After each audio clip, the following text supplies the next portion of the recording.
आशा अपने सास ससुर के साथ बिल्कुल भी अच्छा बर्ताव नहीं करती थी।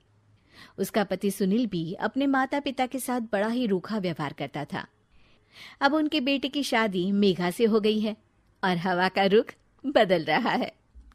मेघा, चलो आओ, रसोई में आकर मेरे साथ रात का खाना बनाने में मेरी मदद करो। मम्मी जी, मैं अभी सीरियल देख रही हूँ।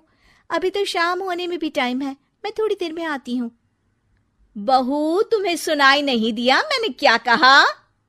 मम्मी जी, शायद आपको सुनाई नहीं दिया जो मैंने कहा।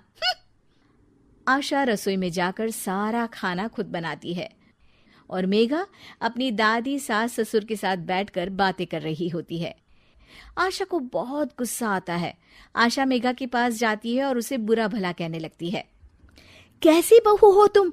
सास खाना बना रही है और तुम यहाँ गप्पे मार रही हो। सासू माँ और ससुर जी को तो कोई काम नहीं होता, वो तो फ्री है, पर तुम्हें तो अकल है ना। ये सुनकर मेघा भी आशा से बहस करने लगती है। मम्मी जी, ये आपकी सास ससुर हैं, आप इनसे इज्जत से बात कीजिए। और हाँ, प्यार से बोलेंगी तो कुछ भी कर लूंगी, पर ऐसे रौब झाड़ेंगी ना तो भूल जाइए कि कोई काम करने वाली हूं मैं। क्या? तुम्हारी इतनी हिम्मत? मेरी ही किस्मत फूटी है जो मुझे तेरे जैसी नालायक बहू मिली है।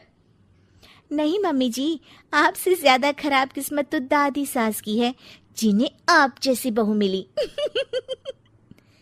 आशा ये सुनकर तिलमिला उठती है। क्या कहा तुमने? आशा मेघा का हाथ पकड़ती है और कमरे से बाहर ले जा रही होती है। तभी वहां रोहित आ जाता है और मेघा उसे देखकर रोने का नाटक करने लगती है। देखिए देखिए, आपकी माँ मुझ पर कैसा अत्याचार कर रही है।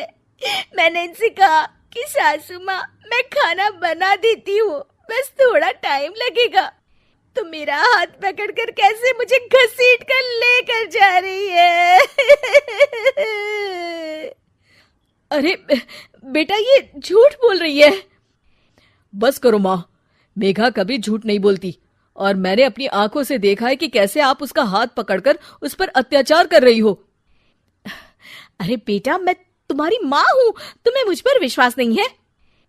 मेघा मेरी पत्नी है, उसका मेरा साथ तो जीवन भर का है और मैं उसी का साथ दूंगा। गलती आपकी है, आप ही सुधर जाइए माँ। तभी वहां सुनील आ जाता है। ये किस तरह से बात कर रहा है तू अपनी माँ से? पापा, आप तो रहने ही दीजिए। दादा दादी से आप किस तरह से बात करते हो देखा है मैंने। चलो मेघा। रोहित और मेघा वहां से चले जाते हैं। इस डायन ने तो मेरे बेटे पर कुछ जादू कर दिया है, देखो कैसे अपने माँ बाप से बात कर रहा है।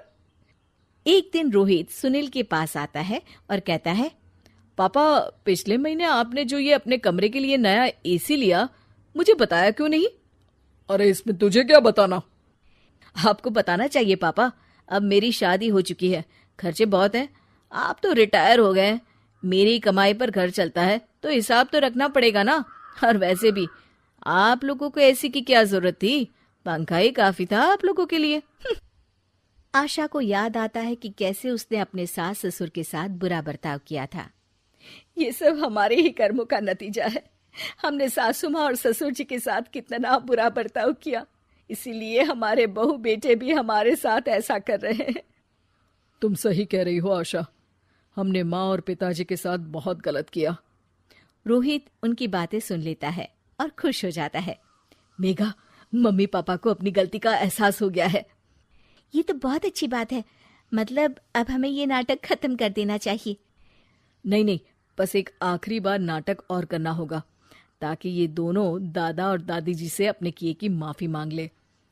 अगले दिन सभी हॉल में बैठे होते हैं, तभी रोहित और मेघा वहां आते हैं।